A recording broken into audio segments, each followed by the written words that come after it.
நான் உங்க சுஜி. இன்னைக்கு சுஜிஸ் கிச்சன்ல என்ன ரெசிபின்னு பார்க்கலாமா?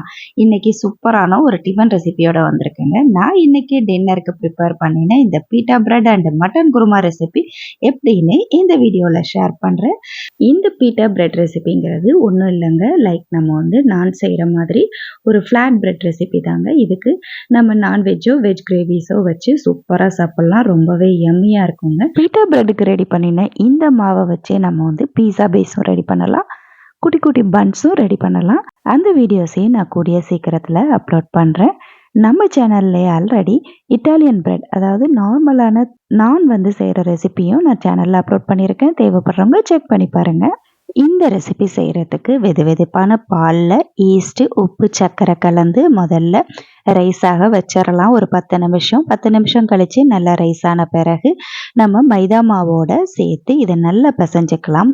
30 கிராம் வெண்ணெயும் சேர்த்து நல்லா பிசைஞ்சிக்கலாம். எல்லாம் நல்லா நீட்டி நல்லா பிசைங்க. இதே மாதிரி வீடியோவில் காட்டுற மாதிரி பிசைஞ்சு இது மாதிரி ப்ரூஃபிங் பண்ணுறதுக்கு ஒரு 1 ஹவருக்கு க்ளோஸ் பண்ணி வச்சிடலாம். அளவுகள் எல்லாத்தையும் நான் டிஸ்கிரிப்ஷனில் கொடுக்குறேன், பார்த்து செக் பண்ணிக்கோங்க. 1 ஹவர் கழிச்சு நல்லாவே ரைஸ் ஆகிடும். அப்போ திரும்பவும் எடுத்து இந்த மாதிரி பஞ்ச் பண்ணி ஏரை ரிலீஸ் பண்ணிடலாம். இந்த பஞ்ச் பண்ணுறது என்னோட பையன்தாங்க. நம்ம கட் பண்ணி பார்ட்ஸ் பண்ணி பால் பண்ணி ரவுண்ட் பண்ணி திரும்பவும் ஒரு 1/2 ஹவருக்கு நம்ம ப்ரூஃபிங் பண்ணுறதுக்கு திரும்பவும் ட்ரேயில் வச்சிடலாம். இந்த பேஸ் மாவு ரெடி பண்ணுறதுக்கு நம்ம கவனிக்க வேண்டிய விஷயங்கள், அதுக்கு இடையில நம்ம ப்ரூஃபிங் பண்ணும்போது ரெஸ்ட் கொடுக்கணும். அந்த குறிப்பிட்ட அளவு நம்ம ரெஸ்டிங் கொடுக்கும்போது தான் நமக்கு நல்லாவே உப்பி வரும். பீட்டா பிரெட்டோட நான் இன்னைக்கு மட்டன் கிரேவியோட சர்வ் பண்ணியிருக்கேன். நீங்கள் வெஜ் கிரேவி கூட சர்வ் பண்ணலாம். இந்த பீட்டா பிரெட் ரெசிப்பியில் சிக்கன் ஃபில்லிங் வச்சு மயோனைஸ் அப்ளை பண்ணி சாஸ் வச்சு நம்ம ஒரு ஷவர்மா மாதிரியும் ரெடி பண்ணலாம். அந்த ஷவர்மா ரெசிபியும் நான் கூடிய சீக்கிரத்தில் அப்லோட் பண்ணுறேன்.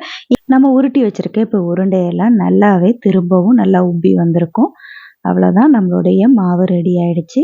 இப்போ இதை நல்லா கைகளாலே பிசைஞ்சு குட்டி குட்டியான நமக்கு தேவையான சைஸில் ஃப்ளாட் பிரெட் ரெடி பண்ணிக்கலாம். நல்ல ரைஸ் ஆன பிறகு நம்ம சப்பாத்திக்கு மாவு தேய்க்கிற மாதிரி ஒவ்வொரு உருண்டைகளையும் தனித்தனியாக லேசாக மாவு டஸ்ட் பண்ணி சப்பாத்தியை விட கொஞ்சம் திக்காக இருக்கிற மாதிரி போட்டு தேய்ச்சி எடுத்து அதுக்கப்புறம் சூடான தோசைக்கல்லில் போட்டு ஒரு நிமிஷம் 2 பக்கமும் வேக வச்சு எடுங்க. நல்ல சாஃப்டான ஒரு பீட்டா பிரெட் ரெடி ஆகிடும்.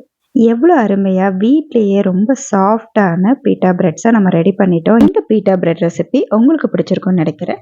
பிடிச்சிருந்தா லைக் பண்ணுங்கள், கமெண்ட் பண்ணுங்கள், அப்படியே அந்த சப்ஸ்கிரைப் பட்டனையும் தட்டி விடுங்க.